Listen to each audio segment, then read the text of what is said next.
Welcome to Let's Talk Mental Hygiene. My name is Andrea Tompkins, and I'm a writer and a member of the communications team at the Royal. And I'm Guillaume Tremblay, and I'm a lead nurse practitioner at the Royal's Brockville Mental Health Center. This podcast is a deep dive into daily activities that support and maintain our mental health, otherwise known as mental hygiene. In this series, we're explaining the concept in greater detail and giving listeners some additional tips and tricks from the experts. So let's talk mental hygiene.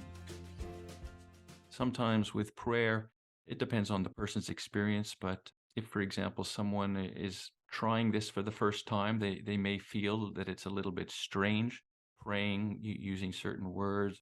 It'll be a bit out of their comfort zone. So these sorts of things, we know that with new experiences, this is a normal feeling to have, and we can encourage them and say, look, this is normal. What you're feeling, there's nothing wrong with that, and it's the same for me. So we can encourage them that way. I was thinking a little bit more about this.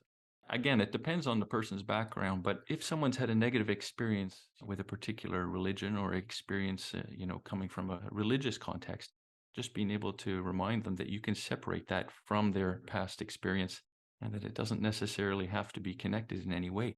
I would even suggest that it doesn't have to be called prayer. If that word prayer conjures up negative experiences and memories and feelings, then okay, call it something else. Call it a connection time or a time of reflection, something like that.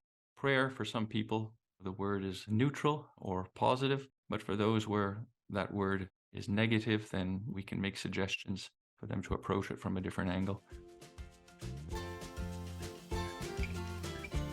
What you just heard was a snippet from Let's Talk Mental Hygiene.